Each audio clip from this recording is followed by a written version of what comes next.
OMG! Split up ni na Kim at Sian na konperma kay Meme Vice Ganda.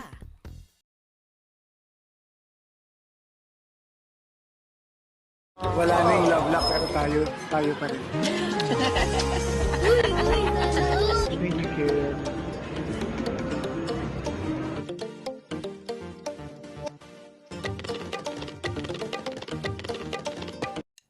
Hindi agad nakasagot si Kim Chiu nang tanungin siya ni Vice Ganda kung sino ang nagpapangiti sa kanya lately.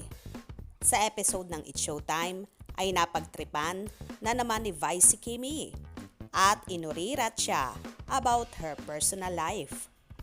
Napaka-OA nito. Ang nasabi na lang ni Kim sa tanong ni Vice. Kami? Ako ang OA? Ang nakangiting tanong ni Vice na parang may ibig sabihin. Tinanong pa ni Ami Perez si Kim kung meron bang gustong bigyan ng mensahe ang actress. Hi! Say naman ni Kim na hindi niya sinabi kung para kanino. Ulit ni Chang Ami, mayroon ka bang gustong batiin? Pagkatapos nito ay inulit na naman ni Vice ang tanong kung sino ang nagpapangiti kay Kim lately. Ako? Siyempre, mga pamilya ko, kamag-anak ko. Sagot ni Kim. Tiningnan ni Vice ng makahulugan si Kim at say naman ang actress, napaka-OA. Nakakaintriga ang mga tanong ni Vice at sagot ni Kim. Hindi kami. Magtataka kung umingay na naman ang balitang split na sila ni Sian Lim.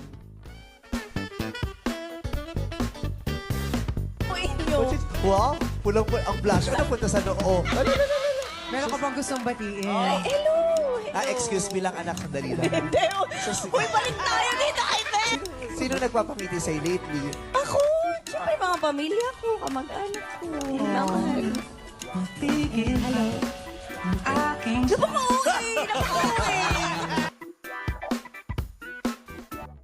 OMG! OMG! OMG talaga! Tila nga may pinagdadaanan ang Kim Si ngayon. May kaugnayan kaya ba ito sa work nila? O baka naman, nagsiselo si Sian sa mga lampungan ni na Kim, Paulo at JM. Kasi grabe nga ang naging role dito ni Chinita Princess na ubod ng daring at mapanlin lang talaga. Pero pansinin nyo rin ang mga mata ni Kimmy. Palaging ganyan ang mata niya na akala mo ay palaging bagong iyak. At ngayon nga bibihira din siyang mag-video na nakafocus ang kanyang mga mata. May itinatago nga ba? Ano kaya sa palagay nyo? May ibig kaya bang sabihin ang mga patutsada na yon ni Meme Vice Ganda?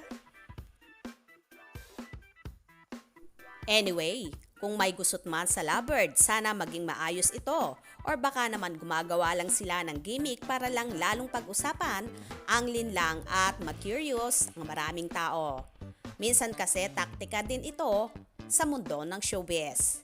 Dahil mag 12 years na ang Kim Si, imposible naman na ganun-ganun na lang silang matitibag ang samahan at pagmamahalan nila. Well, umaasa naman ang kanilang mga tagahanga na sa simbahan na ang tuloy ni na Kim at Sian.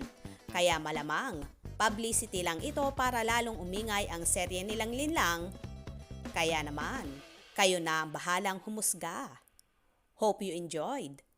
Please subscribe for more info.